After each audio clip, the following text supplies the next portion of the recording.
طعم الدنيا اتغير فرحة قلبي بتكبر. أعوذ بالله من الشيطان الرجيم. بسم الله الرحمن الرحيم.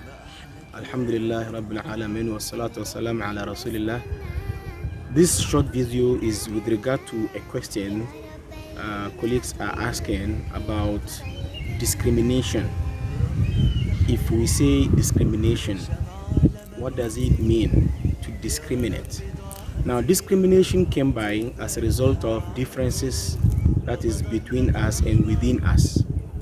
And these differences are grouped into two main, as we term the diversity in surface level and deep level. And the differences or the diversity in surface level basically is differences between us, intergroup, that we see clearly. For instance, skin color, height, weight, disability, as in one doesn't have an eye or having an amputated hand or amputated leg, or gender. These are differences that can readily be seen. Now, the other aspect is the deep level diversity. Deep level diversity is basically looking at the cognitive as well as the affect. And when I talk of cognitive, I'm referring to the brain function and looking at the emotional function. And the brain function, mostly we measure it or is measured using what we call something IQ. We normally hear IQ, intelligent quotient. And the heart function is measured based on emotional quotient. In other words, we also look at the emotional stability assessment.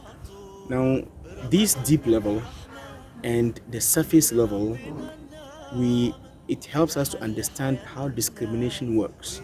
If you dislike a person just because of the person's looks, whether the person is black, or you dislike the person because the person is white, or the person is too fat, or the person is slim, these are measures that in most cases that individual has very little control of. And discriminations based on surface level, 90% of the time, or even 99% of the time, is unethical.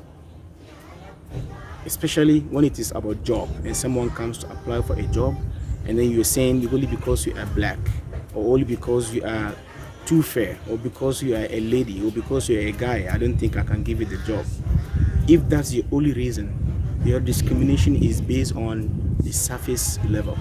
However, when a person is discriminated, or when you discriminate a person based on a deep level, 90% of the time it could be positive, or what we call positive discrimination. If you have 100 people apply for a particular job and you need only 10, and you pick 10 out of the 100, this is a level of discrimination. You have discriminated upon a particular group who are the majority. But what makes this kind of discrimination acceptable or ethical? Because you are assessing how they think and you are assessing how they feel. And these two gives volume for what we call a particular ethical way of discrimination. And 90% of the time, if you have done this to the best of your knowledge, assessing people's cognitive, as in the IQ, and the very easy way nowadays we do it. When you come to apply for a job, we look at your CWA or CGPA, right? That you come with it from school, and it gives an idea. It doesn't give the full picture of your cognitive abilities, but it gives an idea about your cognitive ability in a way based on the IQ, right? And some jobs you will need people who have very high IQ because of the complex issues and the matters that are dealt with.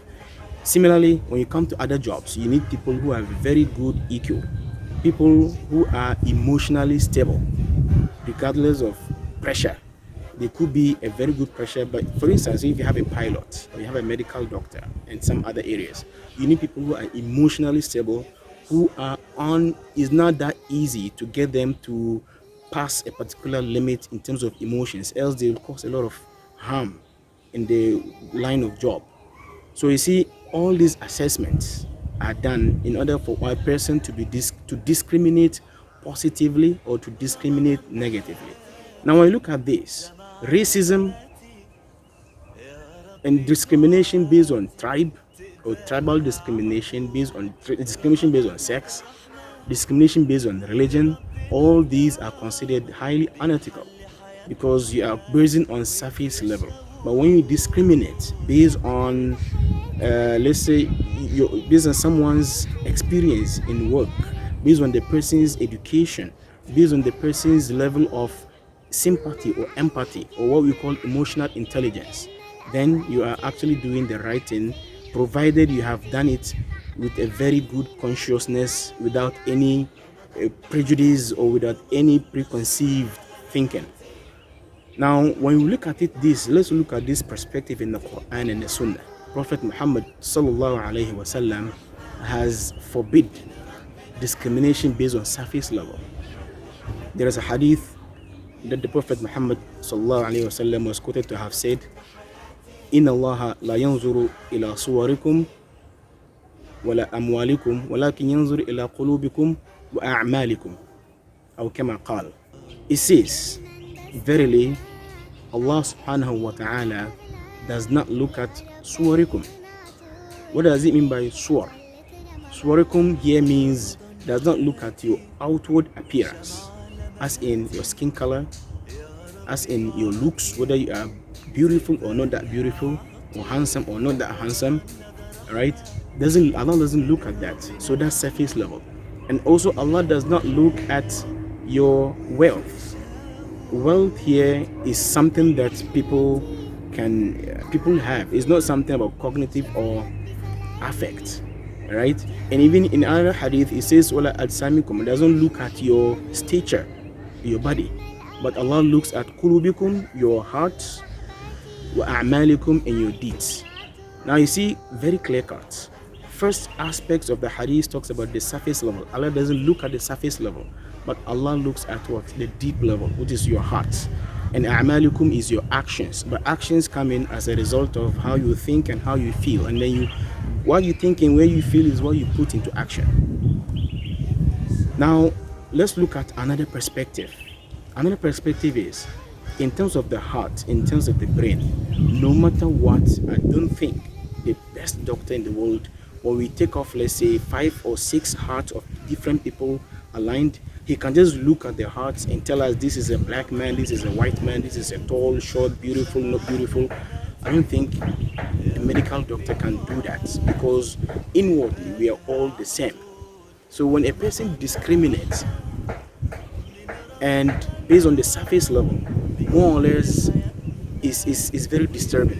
And that's why, according to one scholar back in the psychiatry, what do you call it, the dictionary, there was a time they said racism has been captured as a psychiatric problem, as a mental issue, because a lot of racists, you realize that there are people who are committed to misunderstanding other people just because of their skin color, which they have little control of.